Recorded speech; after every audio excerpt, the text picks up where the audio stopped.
예, 사주 3차 시할게요. 지금 우리가 그 사주차는 자유글쓰기 관련해서 무엇을 어떻게 쓸 것인가, 이제 이런 것들을 그 염두에 두고 내가 썼던 그 칼럼들을 중심으로 이야기를 나누고 있습니다. 이제 그러니까 여러분도 이렇게 자신이 관심 있는 분야에 어떤 그 내용의 글을 쓰면 되는 것이죠. 어, 그래서 그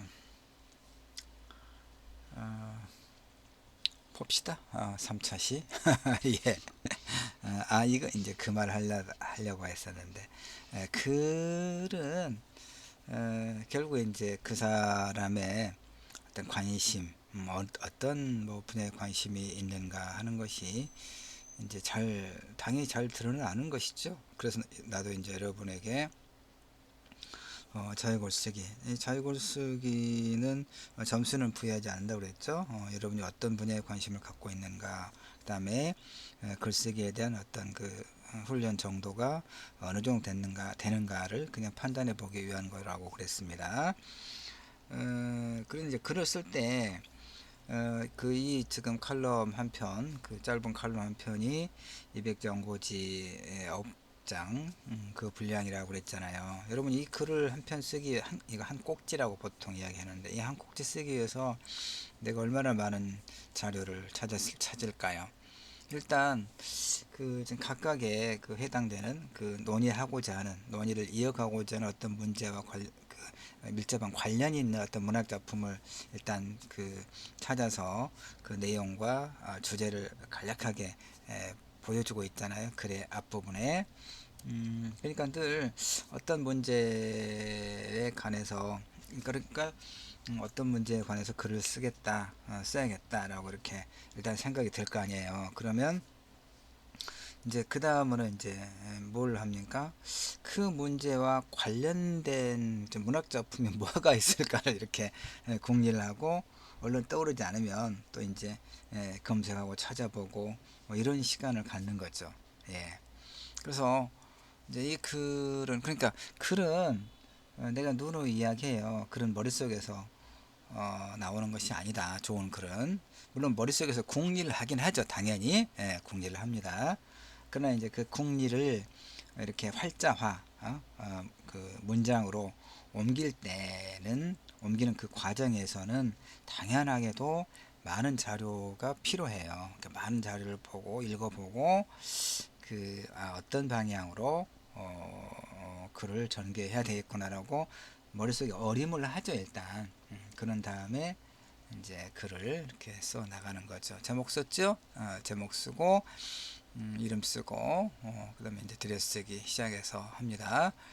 박노해 시인의 시 노동의 새벽.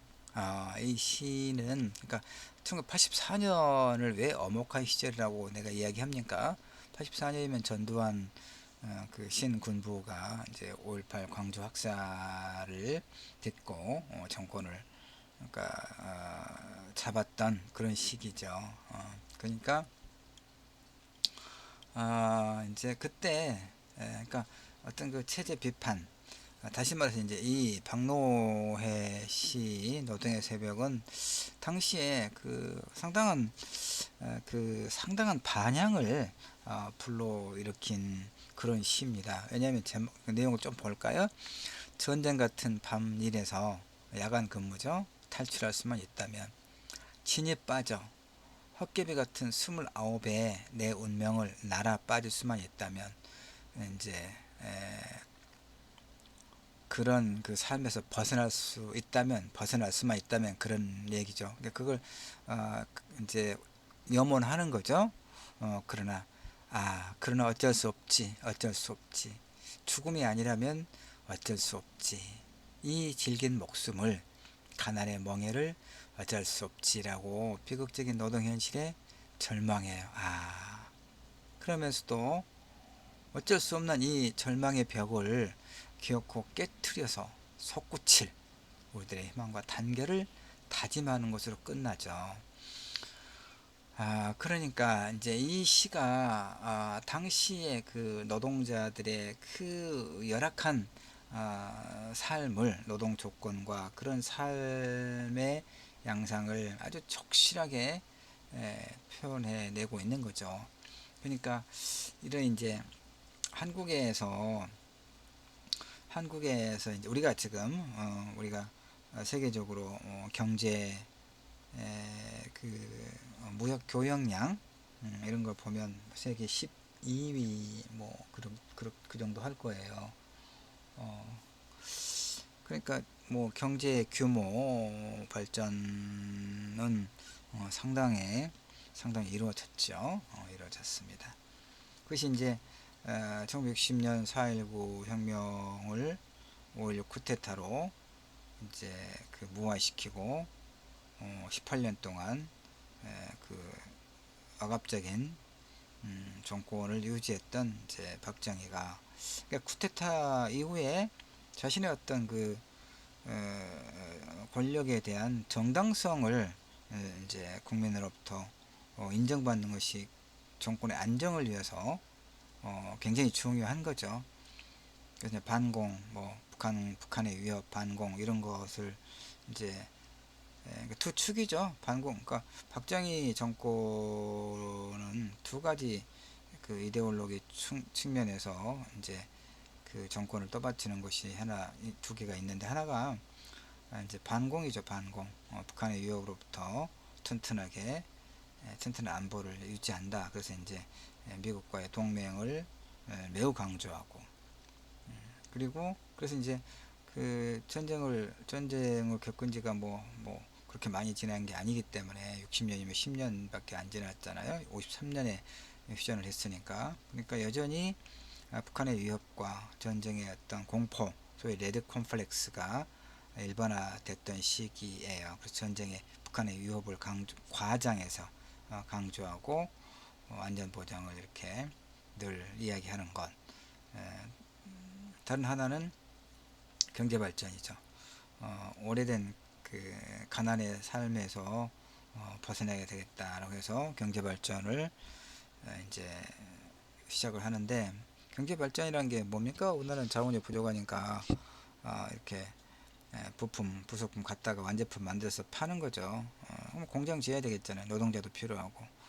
공장을 지으려면 이제 대규모의 자본이 있어야 되는데, 돈이 없으니까 일본의 식민 지배, 35년, 36년간의 식민 지배 대가로 제대로 따지지 않죠. 위안부 문제나 강제징용 문제나 따지지 않고 한일 청구권 자금이라고 해서 한 20억 달러인가 가져오잖아요. 그래서 지금 코스코라고 하는 포항제철 짓는다거나 이렇게 해서 이제 경제개발에 몰두하죠. 공장을 이렇게 부산, 마산, 뭐 그다음에 인천 이런 데다 짓고, 이제 대규모 노동 인력이 필요하잖아요. 값싼 노동력이 필요하잖아요. 그러니까 저고가 정책으로 농촌에서 농사를 지어서는 살 수 없는 그런 상황이 되니까 이제 도시로 유휴 이잉여 노동력이 이렇게 몰려들죠. 그러니까 이제 임금이 굉장히 쌀 수밖에 없고, 그래서 장시간 노동하고 야간 노동하고 이런 열악한 환경 속에서 그러니까 70년에 이제 전태일이 분신하잖아요. 근로기준법 지켜라 이렇게. 이런 상황이 이제 지속된다는 얘기죠. 그러니까 정부는 이제 특히 이제 이 군사정부는 뭐 어느 정부나 뭐 그 사정이 크게 다르진 않아요. 그러나 하여튼 정부는 노동자와 자본가가 있을 때 자본의 어떤 이해를 더 대변하죠. 군사정부는 더 그렇습니다. 그러니까 이 전두환 군사정부 시절에 이런 노동자의 어떤 권리를 주장하는 이런 시라고 하는 것은 굉장히 불순한 거죠. 불순한 겁니다. 하여튼 그래서 이제 엄목한 시절 좀 길게 설명했어요. 그다음에 이제 박노해 시인의 시 노동의 새벽, 자 이렇게 된 거고, 이것은 이제 그 노동의 새벽 20년을 맞이해서 이제 헌정 가요 그런 그 음반의 표지입니다. 자, 이제 그로부터 40여 년의 시간이 흘렀잖아요. 그럼 우리 사회 노동 현실은 근본적으로 나아졌는가? 이제 나아진 면도 있죠. 그러니까 70년에 전태일이 근로기준법을 준수하라고 외치면서 분신을 했잖아요. 어, 그때와 비하면 노동권은 상당할 정도로 보장이 됐어요. 보장이 됐고, 그러나 이제 여전히 좀 미흡하긴 하죠. 미흡하죠. 특히 이제 어떤 문제가 발생했습니까? 97년에 IMF 외환 위기를 맞고 국가가 부도 상태에 내몰렸을 때 IMF에서 요구했던 것들이 소위 이제 우리가 신자유주의 정책을 강제했다 이렇게 이제 이야기하는 거죠. 신자유주의가 그 자본의 논리를 확장하는 것이죠. 그러니까 그 이를테면 기업이 살아야 나중에 이제 일자리도 생긴다. 그래서 노동자를 대거 해고한 거죠. 구조조정을 통해서. 그리고 나중에 이제 기업이 그 다시 이제 그 국가부도 상태에서 벗어나서 기업이 회생하고 그러면 다시 노동자를 그 채용해야 되잖아요. 근데 그때 노동자를 채용하는데 어떻게 하냐면 소위 고용의 유연성이다. 이게 말이 좋은 거죠. 유연성이 뭡니까? 해고를 자유롭게 하는 거죠. 기업의 형편에 따라서. 그래서 그런 것도 하고 그다음에 비정규직 노동자들을 양산하게 돼요. 현재 그래서 어떻게 됩니까? 정규직 노동자, 비정규직 노동자 비율이 대개 6대4 정도 되죠.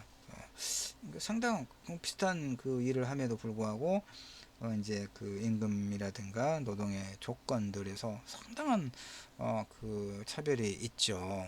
이게 이제 우리 그 노동 시장에서의 그 아주 큰 문제가 돼요. 물론 이제 이건 일정하게는 세계적인 현상인 것처럼 보이긴 해요. 그리고 그 지금 이제 그 노동의 미래라고 하는 것은 엄청난 그 위협에 다양한 위협에 직면해 있죠.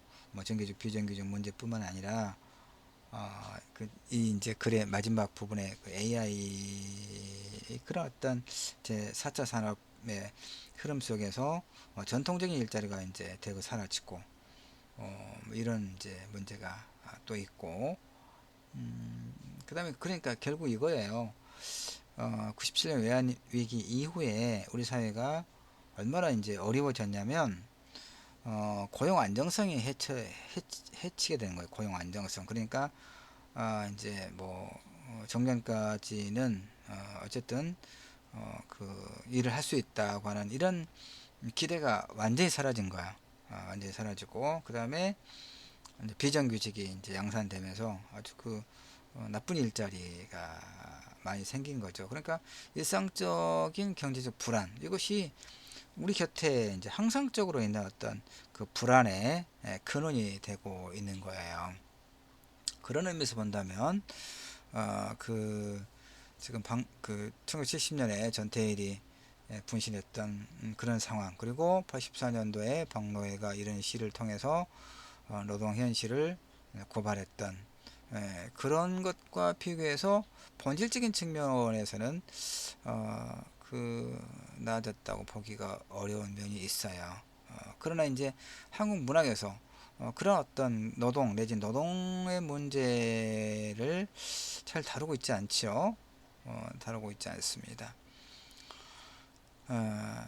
어쨌든 그것과 관계없이 우리는 노동을 통해 삶을 영위하죠. 여러분도 이제 다양한 그 자기 전공이 있고 그래서 대학을 졸업하면 이제 대학원에 진학하거나 아니면 뭐 이제 뭐 공무원이 되거나 또는 뭐 다양한 어떤 그 자신의 전공 분야에서의 능력을 발휘해서 일을 갖게 되겠죠. 그러니까 우리는 뭐 아주 일부분 정말 자본가들 그런 일부를 빼놓고는 대부분 노동을 통해 삶을 영위하죠. 더 나은 삶. 그걸 인간다운 삶이라고 추상화할 수밖에 없지만 물론 이제 인간다운 삶이 어떤 것인가는 대강의 합의가 있긴 하죠. 여러분 어떤 걸 인간다운 삶이라고 이야기할 수 있습니까? 의식주의에 있어서 아니 그것도 주관적이긴 합니다. 하루에 4끼 먹는 사람도 있고 하루에 2끼 먹는 사람도 있고 그러니까 어쨌든 추상적인 것이긴 해요. 인간다운 삶이라고 하는 것이 추상적이긴 한데 근데 이제 보편적으로 우리가 합의할 수 있는 기준이 있긴 있습니다. 어쨌든 노동을 통해서 우리는 지금보다 더 나은 삶 그걸 인간다운 삶이라고 우리가 부르기로 하고 이것을 노동을 통해서 가능한 거죠. 쉽게 말해 일자리가 없으면 인간다운 삶 자체가 그야말로 이제 봉준호 감독의 기생충에서 봤던 그 은유처럼 우리는 기생충처럼 살아가는 거죠. 일자리가 없으면. 그런 측면에서 일자리는, 즉 노동은 우리에게 우리 그 그냥 보통 사람들에게 노동은 어떤 그 전부라고 말할 수 있어요. 노동을 통해서 인간다는 삶이 가능하기 때문에. 그런데 이제 아까 내가 이런 이야기 했잖아요. 외환 위기 이후에 비정규직이 대량 이제 아까 60대 그러니까 한60% 아니죠. 정규직과 비정규직이 60% 40% 정도, 45%? 그 정도 될 거예요. 절반은 좀 미치지 못하고. 근데 임금 격차가 상당히 크죠. 그런데 어쨌든 어느 직종 어느 사업장을 구분할 수 없을 만큼 정규직과 비정규직 노동자들 간의 갈등 구조가 깊어져요. 이거 이제 소위 갈라치기라고 하기도 하고 노노 갈등이라고도 하고 그런 측면이 있습니다만, 자 이제 어떤 문제가 있냐면요. 2017년 4월에 광천동에 가면 우리 기아자동차 공장이 있잖아요. 광주는 기아자동차와 관련돼서 2차, 3차 그 협력업체, 하청업체들까지 해서 기아자동차와 관련해서 먹고 사는 사람의 비율이 뭐 30%, 35% 정도 돼요, 대충. 그러니까 굉장히 큰 비중을 차지하고 있는 거예요, 기아자동차가. 광주에 뭐 그 큰 뭐 대기업 공장 없잖아요. 뭐 삼성 그 백색가전 냉장고를 만든다거나, 뭐 하남공단도 있고 첨단도 있는 것 같긴 하던데, 그러니까 몇 개 뭐 그런 거 빼면 사실은 뭐 거의 기아자동차가 거의 유일하다시피 생산 효과, 생산 유발 효과, 그러니까 일자리를 만들어내고 있는 그런 그 굉장히 중요한 그 사업장이죠. 그런데 거기 이제 그 기아자동차 공장에는 이제 정규직 노동자들이 있죠. 그리고 파견 노동자들, 비정규직 노동자들이 같이 있거든요. 근데 문제가 뭐였냐면 이 기아자동차 공장에서 근무하는 정규직 노동자들이 총 투표를 통해서 같은 사업장에서 근무하는 비정규직 노동조합에서 내보낸 사건이 있었어요. 2017년 4월에. 노동조합 내의 정규직 노동자들이 약 90%, 비정규직 노동자들이 약 10% 정도였다는 거예요. 서로 간에 어떤 인식과 이해 차이가 있죠. 그러나 결과는 이제 이 정규직 노동자들은 이 결과를 보면 비정규직 노동자들을 나와는 다른 존재로 규정하는 것을 서슴치 않은, 이건 이제 그 시민사회에서 상당한 이제 비판을 받았죠. 그러나 이게 뭡니까? 이기주의죠. 자신들의 이기주의. 사회적 양극화의 심화, 신분의 고착화, 이런 것에 이게 굉장히 문제되고 있는 게 이거잖아요. 근데 대기업 정규직 노동자들이 이제 여기 그 뭐 한 20년 이상 근무한 기아자동차의 정규직 노동자, 생산직 노동자들이 뭐 대략 연봉이 8, 9천, 뭐 1억이 넘어가는 경우도 있고 그런 모양이에요. 난 좋은 현상이라고 생각해요. 생산직 노동자라고 해서 연봉 1억이 넘어가는 것이 문제가 될 건 없죠. 다만 이제 뭐가 문제겠어요? 비정규직 노동자들은 훨씬 덜한 그런 이제 거의 같은 그 노동 환경에서 일을 함에도 불구하고 매우 열악한 그런 환경에 있죠. 그것을 같이 나누려고 하지 않는다는 데 문제가 있는 거 아니겠어요? 그래서 사회적 양극화의 심화, 신분의 고착화에 대해 이런 이제 그 해결해야 될 문제, 우리 사회 이런 문제를 대기업 정규직 노동자들이 자발적으로 투항한 거죠. 그래서 노동자들이 사용자 내지 자본가가 아니라 자신과 비슷한 조건에서 일하는 동료 노동자와의 경쟁 내지 투쟁을 벌여야 하는 이런 상황을 만들어 버린 거죠. 이건 억압받는 현실에 저항하는 주체로서의 개인의식의 성장, 그 다음에 노동하는 인간 누구나 평등하고 존엄한 존재라고 하는 그런 인식의 보편적 인식의 확산, 무엇보다도 연대를 통해서, 노동자는 힘이 없잖아요. 자본가하고 맞서기, 자본가와 사업주와 이렇게 맞서서 노동의 권리를 확장하기 위해서는 뭐가 필요합니까? 필수적으로 연대죠. 연대. 노동자들 간에 연대를 통해 지금보다 더 나은 삶의 추구가 가능하다고 하는 이런 믿음 자체가 포기하게 만드는 굉장히 나쁜 선례를 기아자동차 정규직 그 이제 노동자들이 이렇게 만들어낸 겁니다. 그 노동자들 간의 연대가 사라진 자리에 남는 것은 뭐겠어요? 체제 수능적인 태도를 내면하면서 체념이죠. 체념하면서 최우선적으로 자신의 삶의 공간을 확보하기 위한 투쟁밖에 없게 되는 거죠. 그러니까 우리 사회가 갈수록 각박해지고 공동체 의식이 사라지고 갈피다면 이제 주먹 내휘두르고 그런 아주 그 험악한 사회가 됐어요. 보건사회 연구는 언제쯤인지 잘 모르겠네요. 자, 소득 수준별 이제 사망률이라고 되어 있는데 얼른 보니까 뭐예요? 300만 원 이상을 월 소득이겠죠? 300만 원 이상 월 소득 그과 100만 원 미만 간에 어떤 차이가 있습니까? 그러니까 수입이 적을수록 어때요? 수입이 낮을수록 사망하는 비율이 높더란 얘기 아닙니까? 정규직과 비정규직의 사망률. 그러니까 최근에 일테면 뭐 좀 밑에다 이제 글을 배치해놔서 사진이 그림 자료가 조금 적절하지 않게 지금 배치되어 있습니다만 쭉 읽어가면서 뒷페이지에서 설명하죠. 그 인천국제공항 뭐 인국공 사태라고 하죠. 보안 업무를 담당하는 비정규직 노동자들을 이제 정규직화하는 과정에서 우리 사회에 소모적 갈등이 있었죠. 그러니까 그 엄청나게 시간을 들여서 공무원 시험을 이제 보려고 하는 그 인천 국제공항에 취업하려고 하는 이제 이런 사람들에게는 이제 엄청난 어떤 박탈감을 안겨줬다. 뭐 이런 이제 왜냐하면 이제 비정규직으로 들어가서 조금 지나면 정규직으로 전환이 된다면 우리가 엄청난 시간과 노력을 비용을 들여서 정규직 시험을 봐야 될 이유가 뭐가 있느냐 이런 이제 어떤 박탈감, 이런 불공정한 어떤 그런 이제 흐름에 대한 이제 어떤 불만, 불신의 표출, 특히 우리 사회 연대 고리가 얼마나 허약해졌는가를 방증하여요. 이제 일부 사실에 대한 일부 오해도 있고 또 갈등을 이제 부추기는 일부 정치권과 언론의 무책임이 가세해서 노동자들의 삶의 문제를 이런 사람들이 정규직 되는 건 좋잖아요. 그렇죠?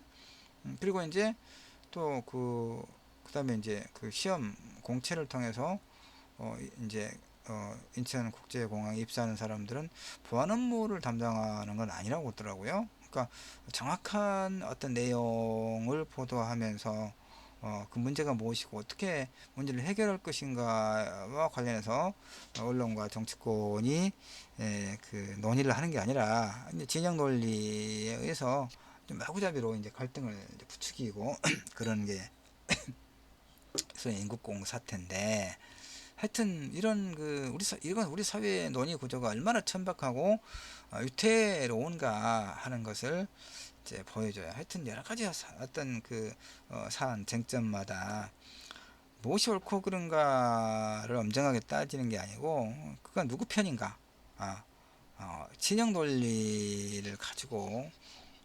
이야기하는 일들이 너무나 많죠.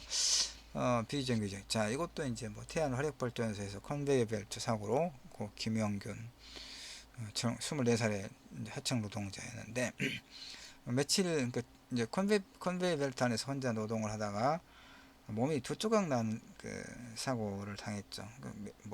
하루 이튼가 하여튼 오랜 시간이 몇 시간 지나서 발견을 했는데 몸통이 두 조각 나 있더란 얘기죠. 얼마나 기가 막힙니까? 이게 죽음의 외주화. 그러니까 아까 봤잖아요.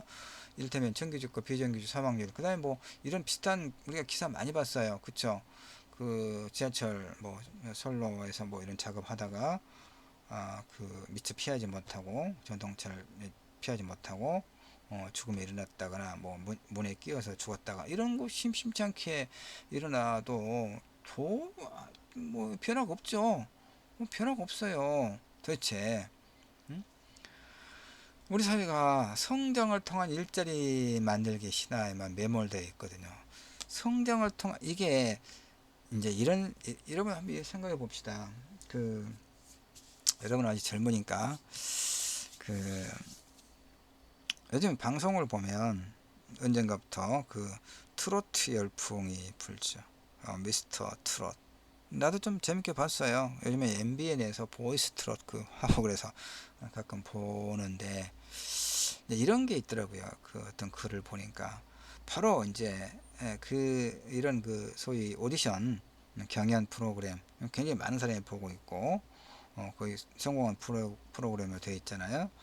근데 바로 이런 것이야말로 이게 근데 사람들이 이제 그 관심을 갖고 시청을 하고 시청률이 굉장히 높고 그러는 거 바로 이런 현상 이것이 바로 자본주의의 그런 어떤 그 신화를 그대로 잘 드러내주는 하나의 사건이다. 그러니까 가장 자본주의적인 그런 이 이제 이 오디션 프로그램이 그건 뭐냐면 경쟁은 아름답고 경쟁은 당연하다라고 하는 생각을 무의식 중에 우리에게 심어준다는 것이죠. 여러분 경제 그러니까 나도 이제 그 좀 더 평등지향적인 그런 사회 구조가 필요하다고 양극화를 해소하기 위해서 근데 그걸 나도 주장하는 사람인데 바로 그런 오디션 프로그램 그 자체 그다음에 그것을 보고 환호하는 이런 현상 자체가 지극히 극히 자본주의적인 것이다. 즉 경쟁을 당연한 것으로 여기고 이런 것에 대해서 나도 이제 아주 반성하게 됐어요.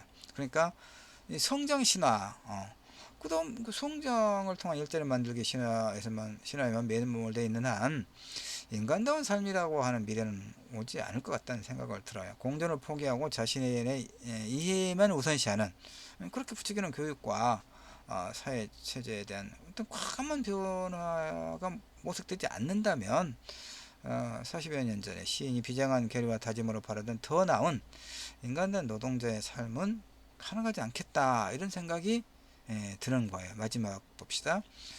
그 AI 하잖아요. 4차 산업과 직종별 일자리 감소 금융보험 들지 말라고 하더라고요. 보험회사 다 무너져 한두 개만 남고 다 없어질 것이다. 전문가들이 이야기해요. 이런 식으로 하여튼 그 전통적인 어떤 그 산업 일자리가 다 사라진다는 거죠. 그 아주 쉽게 이야기하면 그 우리 학교 전남대학교고 그 자동차 들고 나는 곳이 세 군데가 있어요. 저 후문 있고 정문 있고 그다음 저쪽에 그 쪽문 있죠? 그런데 거기에 이제 근로 학생들이 있었잖아요. 근로 장학생들이.